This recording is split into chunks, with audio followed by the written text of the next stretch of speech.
Bonjour, c'est Marie-Ange de Macadam 38. Alors voilà, je vais vous présenter l'album Calligraphie réalisé avec cette collection 2020 de chez Stamperia, ancienne collection s'il en est. Et donc, je vous ai déjà fait quelques tutos de page et je vous ferai le tuto de la standing card que vous allez découvrir et qui vient de chez Tanu Créative. Je l'ai un petit peu modifié pour qu'il rentre dans mon album et qu'il soit mieux. Alors, je vous le présente. Déjà, sur la couverture, j'ai récupéré, vous vous souvenez de ces ardoises de chez Action, et donc c'est cela qui me fait ma couverture ici. Donc j'ai mis un support pour la créer. Nous avons la mignonne petite brosse dans sa petite pochette, et ainsi voilà pour décorer la face avant de cet album qui, je vous le rappelle, mesure 23 par 23. Donc l'album, sa couverture 23 par 23 avec une tranche de 8 cm, et à l'intérieur les pages font 21 par 21 et une reliure en accordéon de 4 pages que je vous ai fait réaliser sur un tuto. Voici. Alors, nous l'ouvrons comme ceci. Donc, simplement, cette page ici. Ici, voilà donc la standing card. Vous la voyez, comme ceci. Et donc, apparaît sous le dessous, nous avons la possibilité de mettre une carte par derrière. Donc, c'est ceci que nous allons réaliser par la suite. Ici, nous avons la fameuse boîte à images dont je vous ai fait le tuto avec ces 5 cartes comme ceci. Petite déco, nous avons ces petits tags ici, et qui se ferment avec un aimant. Je vous ai aussi expliqué comment faire ces rabats qui ont les dimensions 15-15, 13-18, 10-15 et 9-13, fermeture avec un passant. Puis ici, tuto que je vous ai aussi fait, nous avons la petite école. Donc la voici, avec ici des livrets de chaque côté. Donc, de quoi mettre quelques photos. J'ai pas compté le nombre de photos qu'on pouvait mettre, mais voilà. Alors, celui-ci, je vous ferai le tuto à votre demande. Ça a été un peu complexe à mettre en œuvre parce que mes 21 par 21, j'avais pas beaucoup d'espace. Donc, nous avons ce passant-ci que nous soulevons ici de manière à pouvoir ouvrir, et nous avons ici ce grand pop-up ici, voici, comme ceci, et on peut aussi soulever là, et donc nous avons de quoi mettre des photos, et donc ça se verrouille comme ceci. Voici ici, alors un pop-up simple, la mignonne petite enveloppe de la collection, et ici un simple. Alors, la température étant, voici, juste un petit rabat comme ceci, fermeture de la page, grâce à cette petite enveloppe. Ma cascade, alors, d'aucunes, quand elles vont voir le papier, quand je l'ai collé sur ma page tunnel, eh bien, ma foi, je me suis trompée de sens, et du coup, ma cascade que j'avais prévue comme ceci, en mode horizontal, eh bien, je l'ai collé de la mauvaise façon sur ma carte, si bien que je me retrouve avec une cascade en mode portrait. Mais finalement, vu que les stylos étaient dans tous les sens, eh bien, cela passe. Et pour terminer, donc, j'ai tiré parti ici des motifs du papier en faisant des petites découpes sur la page comme ceci. Et ensuite, nous ouvrons, nous avons une pochette où nous allons pouvoir mettre des photos et ma page ascenseur ici, comme ceci.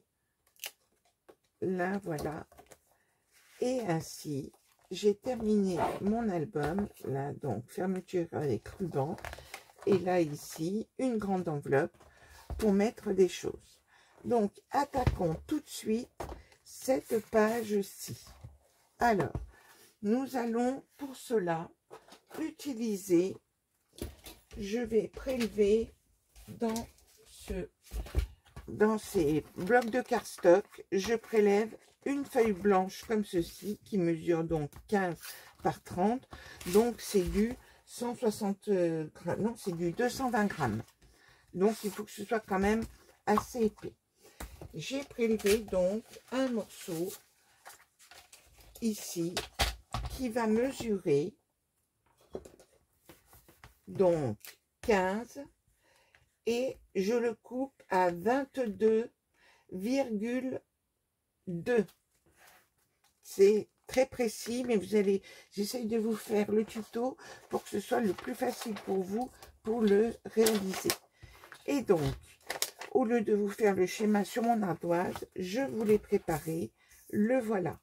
Alors, il va s'agir de faire de tous les côtés par rapport à nos 22,1, la largeur totale de notre feuille. Donc, c'est pas à l'échelle, hein, vous avez compris.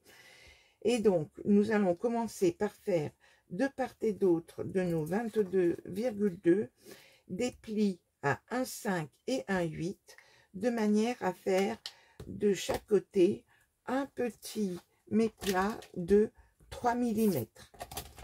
Alors, j'ai préféré vous le préparer comme ceci par rapport à, plutôt que de mesurer les distances à chaque fois avec de s'emballer les 0,8, c'est compliqué. Donc, on fait 1,5 et 1,8.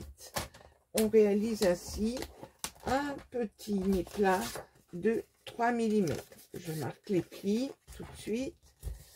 Et donc, nous avons notre petit 3 mm ici.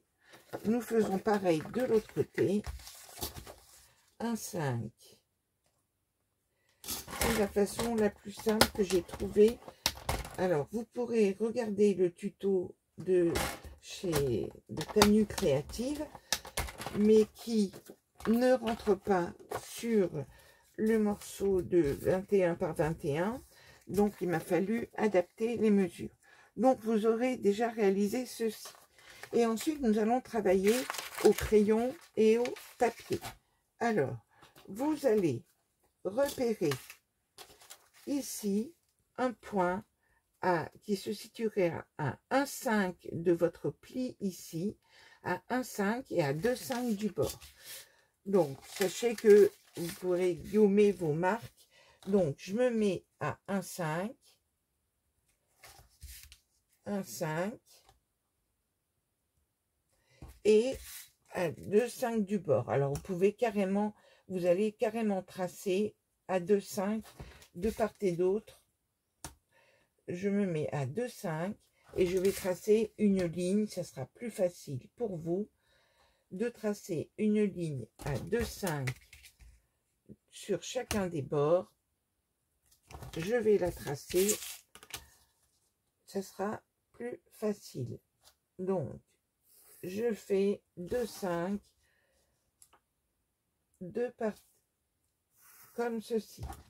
Et ensuite, je repère mon 1,5 comme ceci. 1,5 ici. Et je repère aussi 1,5 à l'opposé. Vous êtes ici, 1,5 aussi. Je me fais mes petites marques. Et puis, je vais, et donc, c'est ça, l'outil, je l'ai oublié, ça c'était sûr. Alors, je vais trouver un outil pour faire le pli. Si, j'en ai un. À savoir que je vais faire ici un pli. Là, ici, ça va être le premier pli. Donc, je relie de 1,5 mes deux points entre mes deux lignes de 2,5. Je fais un pli. Et ensuite, je vais faire un pli 8 cm plus loin, ici. Je me mets ici, je repère 8 cm par rapport à mes 1,5. Hop. Et il vous restera, si vous avez bien fait les mesures, il vous restera 7,5. Donc, je fais maintenant mon pli ici, avec ce type d'outil, hein, ce petit marqueur. Alors, vous pouvez travailler aussi avec votre massicot, hein, mais j'ai pas envie de faire les plis à cet endroit-là aussi. Et puis, on va simplement maintenant découper, couper ici, ici et ici. Alors, pour cela, je prends mon cutter que j'ai soigneusement préparé normalement et je vais couper là où je vous ai indiqué. Et j'espère pouvoir me resservir de cette préparation. Je l'ai fait volontairement neutre blanche et il me suffira de recouvrir pour lui donner du caractère. Je mettrai les bords après. Alors, vous voyez, j'ai coupé ici. Ici, donc, nous avons les plis et nous obtenons ceci. Nous avons une autre découpe à faire, à savoir ici, sur le côté là, c'est-à-dire ce côté ici, nous allons évider ici sur les 3 mm sur la largeur de 10. Nous allons couper cette partie ici. Alors, je le fais tout de suite. Alors, là, vous savez que c'est pas facile de travailler sur cette table-là.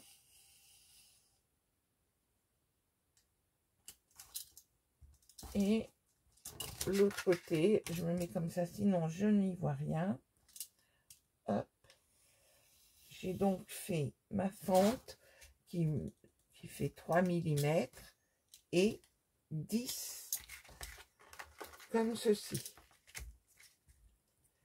Vous ne coupez pas l'autre côté, bien sûr. Ensuite, de quoi avez-vous besoin? Vous avez besoin de plastique. Alors, pourvu que je ne l'ai pas oublié, il est là. Il vous faut mettre du plastique à l'arrière ici pour recouvrir votre fenêtre. Donc, vous allez couper dans du rhodoïde. Vous allez couper un morceau qui mesure, alors, comme ça fait, votre fenêtre fait 10, il faut que ça fasse au moins 5 mm d'écart, de manière à ce que ça recouvre bien. Oui, voilà, donc là, j'ai bien fait.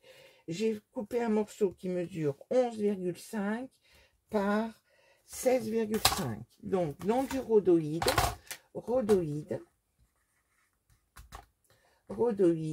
on coupe un morceau qui fait 11,5 par 16,5. Et ensuite, nous allons le coller au dos. Alors, attention, comment il faut le coller? Alors, vous avez votre fenêtre ici, comme ceci. Hein, je vous ai représenté la fenêtre. Et vous allez ne mettre, je vais utiliser du double face 5 mm, et vous n'allez en mettre que sur les 5 mm, vous n'en mettez pas ici. Vous allez le positionner à ras ici de l'ouverture. Vous verrez, quel point c'est important. Donc, je prends mon 5 mm et au dos, je vais donc mettre du double face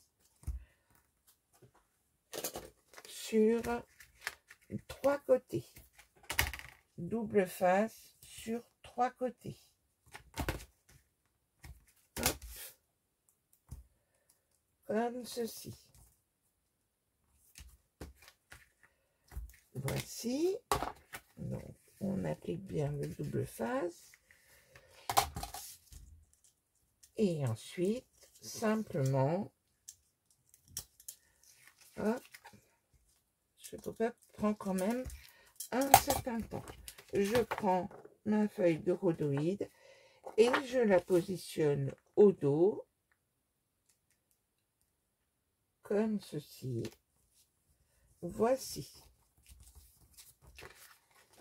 Ensuite, il vous faut prévoir un morceau de, toujours dans du cardstock 200 grammes. Je prélève un morceau qui mesure 10 par 19,5 et je fais un pli à 1,5 en bout. Je ne l'ai pas fait, je fais mon pli à 1,5 comme ceci. Et donc, ce morceau-là, vous allez le glisser ici. Il va donc ressortir. Alors, il faut que je prenne 10, il faut que je fasse 9,9. Vous voyez, j'ai pris vraiment 10, mais il faut qu'il passe à travers. Il faut que je lui enlève un petit millimètre parce que si vous allez pouvoir, comme j'ai vraiment pris 10, j'enlève un petit millimètre pour qu'il puisse passer. Voilà, c'est pas grand chose. Donc 10, vous faites plutôt 9,9 pour que cela puisse vraiment bien passer. Donc vous allez, comme vous allez le faire, vous allez voir que ça passe parfaitement. Vous allez biaiser les bords ici, ciseaux, votre bande de 1,5 sur votre ici à 1,5. Vous allez mettre du double face sur votre pâte de collage. Vous pouvez utiliser de la colle bien sûr, hein, mais là je trouve ça sera plus immédiat pour travailler avec vous. Je ne serai pas obligée d'attendre que la colle sèche pour vous montrer le fonctionnement. Donc, je présente ma feuille ici comme ceci. Elle passe ici et simplement, j'enlève mon double face et je la colle à ras ici, comme ceci. Donc, bien centré, comme ceci. Et ça y est. Donc, ici, vous avez vos deux rabats comme ceci. Et vous avez ici votre principe. C'est-à-dire que vous allez pouvoir mettre de la colle sur vos deux pattes de 1,5. Ici, comme ceci. Vous allez arrondir les bords, mettre une petite tirette, un petit cœur, un petit élément de décoration, comme ceci. Vous allez pouvoir recouvrir avec des bandes de papier. Je vous remontre. Donc, on recouvre avec des bandes de papier les parties ici. Et puis, on recouvre aussi cette partie ici, donc les 8 par... et on colle une carte de 10,5. Là, ici, vous allez coller un support de photo ici de 10,5 par 15. Et ça se passera parfaitement comme ceci. Et vous pourrez la mettre sur votre page et vous pourrez aussi fabriquer une carte qui pourra se glisser au dos Donc, carte qui mesure 18 par 15. J'ai fait 18 par 15. Et où on pourra coller des photos qui apparaîtront en transparence derrière notre rhodoïde. Voilà pour cette carte de Standing Up. Voilà, à très bientôt.